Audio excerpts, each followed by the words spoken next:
자, 어제 윤석열 대통령이 2차 개각을 발표했는데 이 후보자들의 청문회까지 가는 길이 좀 험난해 보입니다. 민주당의 일부 후보 지명 철회를 요구하고 나섰는데 첫 번째 주제로 장관의 자격을 이야기해볼까 합니다. 자, 3년 전에 한 국방 전문 유튜브에 출연해서 국방부 장관 후보자가 한 이야기가 있습니다. 전두환 신군부의 12.12 쿠데타에 대해서 나라를 구하려고 한 것이다. 자, 그리고 5.16에 대해서는 경제적으로는 혁명이다. 이렇게 평가를 했죠. 신원식 국방부 장관 후보자의 발언이었습니다. 자, 일단 이 전두환 씨 반란과 내란죄로 사형 선고 받았던 인물 아니겠습니까? 그런데 이제 쿠데타가 나라를 위한 것이었다. 이 발언 어떻게 평가해야 할까요? 저것은 상당히 그 대한민국의 헌법을 좀 부정하는 예. 그런 역사적 의식이라고 보고요. 네. 어떻게 보면은 사실 12.12 군사 쿠데타가 사실은 신군부가 권력을 찬탈하는 네. 최초의 그런 과정이 됐던 것인데 그 구국의 목적 때문에 그 쿠데타까지도 미화할 수 있다라는 식으로 저렇게 발언을 하는 것은 대한민국의 장관으로서는 저는 뭐 적절치가 않고 조금 매우 좀 부당한 인식을 지금 갖고 있는 것 같아서 아마 이제 신원식 후보자는 이제 청문회를 통해서 이제 소명을 하겠다, 과거 발언이니까 예. 해명하겠다 하지만은 저는 국민들께서 이 발언을 들으시면서는 신원식 후보자의 그런 인식에 대해서는 저는 매우 비판적인 태도를 보이실 거다 이렇게 봅니다. 네. 민주주의 국가에서는 국방부 장관은 대개 민간인이 하죠. 예. 대부분 군 출신이 뭐 하기는 합니다만은 우리나라의 경우에는 군 출신이지만 신분상으로는 전역을 하고 민간인인 상태에서 국방부 장관을 하거든요. 예. 그 이유가 뭐겠습니까? 왜 군 출신을 국방부 장관을 그냥 시키지 않고 왜 전역을 시켜서 민간인인 상태에 있는 사람들만 하도록 하겠습니까? 군을 문민 통제해야 되기 때문에 그런 거 아닙니까? 군이라는 이러한 무력을 그냥 자체적인 어떤 판단이나 자체적인 어떤 논리에 따라서 굴러가게 두면 민주주의에 위협이 될 수 있기 때문에 네. 민주주의를 구현하기 위해서 문민 통제하기 위해서 민간인을 국방부 장관 시키는 것이거든요. 근데 지금 과거에 쿠데타라든지 일단 5.16이 혁명이라든지 뭐 이런 것에 대해서 이렇게 얘기를 한다는 거는 이 비록 신분이 민간인이긴 하지만 그렇게 민주주의를 파괴하는 어떤 군의 어떤 집단 행동을 네. 지금 미화하고 긍정하는 태도를 보이고 있는 거 아니겠습니까? 예. 그러면 국방부 장관을 맡는 것은 지금 볼 때 우리 민주주의의 원리상 있을 수 있는 일이 지금 아니다라고 생각이 되거든요. 이 신원식 의원이 국방부 장관을 한다는 거는. 저는 이런 부분에 대해서는 굉장히 부적절한 인사라고 평가할 수밖에 없고 이것은 철회해야 마땅한 인사이다라고 생각을 합니다. 네, 지금 뭐 민주당이 김민하 평론가의 이야기처럼 지명 철회를 요구하고 있고 반대로 또 국민의힘에서는 머리카락 하나 가지고 모든 걸 다 평가할 수 있느냐라고 얘기를 하면서 그러니까 작은 일이다라고 평가를 하면서 어쨌든 최고의 국방 전문가다 또 당에서 추천을 한 인사다 이렇게 설명을 하고 있거든요. 자, 이야기 듣고 또 대화를 이어가겠습니다. 신원식 후보자는 이미 역사적 평가와 헌법적 판단이 내려진 사실조차 부정하는 위험한 역사관을 갖고 있습니다. 전두환 세력의 부활, 하나회의 부활이냐는 국민적 분노가 큽니다. 신원식 내정자는 최고의 국방 전문가입니다. 한 부분을 가지고 그럼 전부로 평가할 수는 없는 거 아니겠습니까? 능력은 능력대로 국가를 위해서 활용하는 것이 인사 아니겠습니까? 네, 여야의 평가가 엇갈리긴 하지만 그 이철규 사무총장이 공은 공이고 과는 과라고 하는 걸로 봐서 일정 부분은 과라고 좀 인정을 하는 게 아닌가 싶기도 합니다. 자, 신원식 후보자가 오후에 국회에서 기자들을 만났습니다. 다소 좀 오해가 있고 나는 현재 대법원의 판단을 존중한다라는 입장을 밝혔는데,까지 듣고 이어가겠습니다.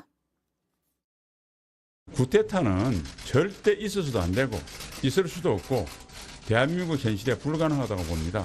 그런 사건에 대해서는 대법원 확정 판결과 그리고 정부의 공식 입장을 100% 지지합니다. 쿠데타가 가능하냐? 그때 제일 문제가 일본에서 그런 설이 있다고 자기 묻길래 쿠데타가 불가능하다.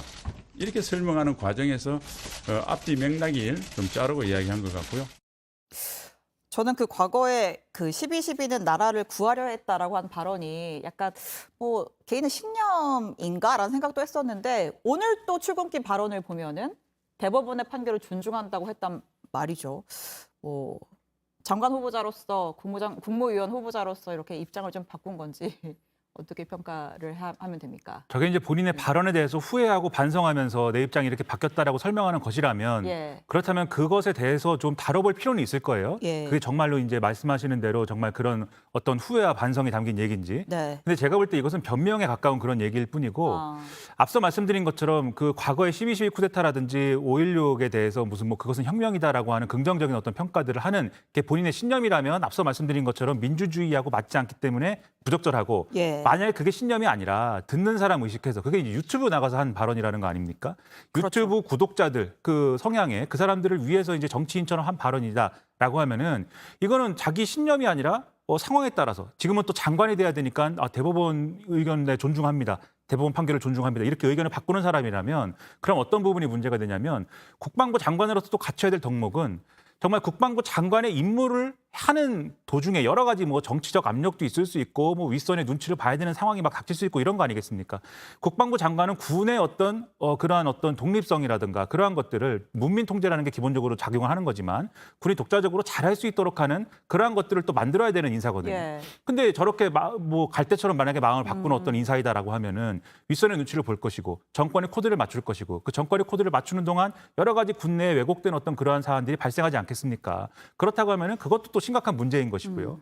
더더욱 문제인 거는 아까 이철규 이제 의원이 이제 인터뷰에서 하는 어투를 보면 네. 이러한 논란을 전혀 어떤 큰 문제라고 생각하지 않는 것 같아요. 머리카락에 비유하고 하는데 좀 축소해서 보고 있다. 그렇죠. 이게 능력이 중요하기 때문에 능력을 우선한 어떤 인사가 이루어져야 된다라는 어떤 그런 논리로 이 사안을 방어하려고 하면 어떤 문제가 생기냐면 제가 말씀드리는 것은 민주주의관이 지금 잡혀 있지 않다라는 걸 말씀드리지 않습니까?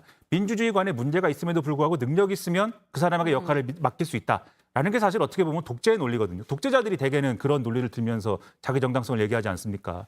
그러니까 이렇게 가볍게 다룰 문제가 아니라는 점에서 네. 정부와 여당의 재고를 저는 바라고 있습니다. 그래서 저는 사실 이걸 이철규 사무총장이 머리카락에 비유를 했는데요. 이거는 네. 머리에 해당하는 문제이기 때문에 중요한 그게 문제다. 단순하게 머리카락으로 치부할 건 아닌 것 같고요. 예. 또 국방 전문가다라고 말씀하시는데 대한민국의 역사관과 민주주의관이 투철한 국방 전문가가 무지 많습니다. 굉장히 많기 때문에 굳이 신원식 후보자를 고집할 명분이 되진 않는다는 것이고요.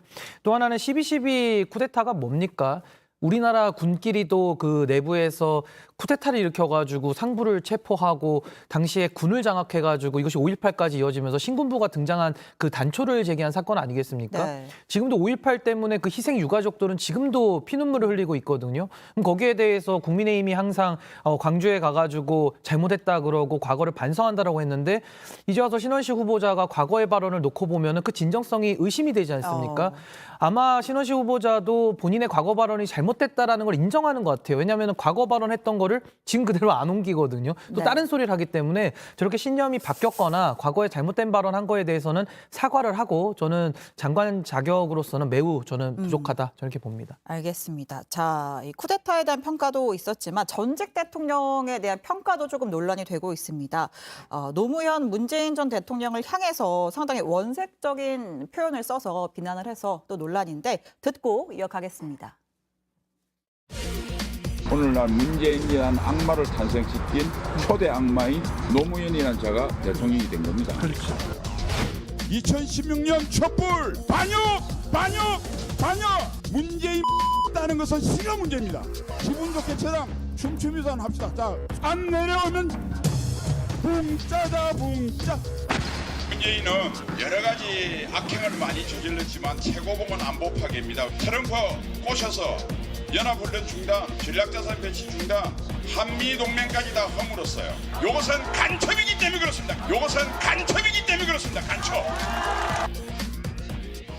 지금 들은 발언들이 2019년 그러니까 신원식 후보자가 국회도 들어오기 전에 이제 한 보수단체에서 한 집회에서 한 발언들인데 이 발언들 수위가 상당히 높아서 청문회에서 야당 만나기 전에 좀 수습이 필요할 것 같은데요. 저는 뭐 청문회 통과하기가 매우 어려울 것 같다고 네. 보여지는데요. 그 문재인 대통령에 대해서 뭐 악마, 예. 노무현 전 대통령에 대해서도 뭐 악마라고 이렇게 규정하는 그 인식 자체도 문제지만은 2016년도에 탄핵을 일으켰던 이제 탄핵에 우리가 기초가 되던 촛불 사태, 촛불 혁명 있지 않습니까? 거기에 대해서 이걸 뭐 반역이다 이렇게 표현을 하거든요. 예. 그렇다면 당시 그 반역, 그러니까 신원식 후보자가 인식하는 그 반역의 가장 논리적 기초를 제공한 것이 당시 특검팀의 수사 내용이었습니다. 그 특검팀의 수사팀장이 윤석열 대통령이거든요. 네. 그러면은 반역군의 반역을 일으켰던 그 집단에 가장 그 논리를 제공했던 분이 그럼 윤석열 대통령이라는 뜻인데 어떻게 그럼 윤석열 정부에 들어가서 장관을 하겠다는 것인지 이게 또 안 맞거든요. 그러니까 여기에 대해서는 신원식 후보자는 아마 이제 국회에서 아마 송곳 검증을 하겠습니다만은 예. 이거 피해가기는 매우 어려울 것이다. 저는 그렇게 네. 생각합니다. 저는 저런 모습이 대표적인 코드 맞추는 모습이다라는 생각이 들어요. 그러니까 저러한 어떤 발언들, 저러한 어떤 뭐랄까요, 캠페인, 액션, 제스처 이런 걸 통해서 결국은 정치인이 된 거지 않습니까? 예. 정치인이 돼서 자기가 어떤 정치 집단에 갈 것이다라는 것에 대한 계획을 세우고 저러한 얘기들을 하는 거잖아요. 네. 그렇지 않으면 저렇게 많이 모인 사람들 앞에서 저런 그건을 어떻게 하겠습니까? 그런 것들을 의중에 두고 한 것이기 때문에 저는 이분이 국방부 장관이 되면은 이 정권의 코드 맞추는 데에 대해서는 굉장히 열심히 할 것이다. 그러면 저는 참 문제가 되고 걱정스러운 게 지금 뭐 여러 가지 얘기를 합니다만 이종석 국방부 장관이 어쨌든 사의를 뭐 지금 민주당이 탄핵을 해가지고 나는 그 탄핵 소추가 되면은 직무가 정지되기 때문에 그 공백을 인정할 수 없어서 예. 미리 사의를 한다 이렇게 얘기하고 있습니다만 대부분의 국민들은 그렇게 생각하지 않겠죠. 해병대의 그 사건 때문에 이게 여러모로 이제 좀 물러나는 어떤 과정일 것이다라고 생각을 하는데 네. 그 사건도 대표적으로 어쨌든 그 군 간부가 어떤 정권의 코드를 맞춘다고 할까요? 윗선에 좀 잘 보이기 위해서 우리 병사들을 그렇게 무례한 어떤 수색에 나서게 했다가 그러한 일에 또 말려들게 한 그러한 사건을 겪게 한 그러한 사건 아니겠습니까? 네. 과연 그러한 일이 다시 일어나지 않는다라고 볼 수 있는 거냐? 이분이 국방부 장관을 할 때 그러한 군내의 악습, 그러한 군내의 여러 가지 이제 좀 이해할 수 없는 비합리적인 모습들을 일거에 좀 이렇게 좀 없앨 수 있는 그러한 사람인가, 일소할 수 있는 사람인가, 그 점에 대해서는 믿음이 안 가는 거예요. 저런 모습 때문에. 그래서 야당과의 관계도 관계지만 네. 여러모로 봐도 어떤 기준으로 봐도 무슨 능력이 있다는 건지 모르겠고 적임자가 아니라고 저는 생각을 합니다. 두 분이 좀 부적절하다 이렇게 평가를 내리시는 것 같습니다.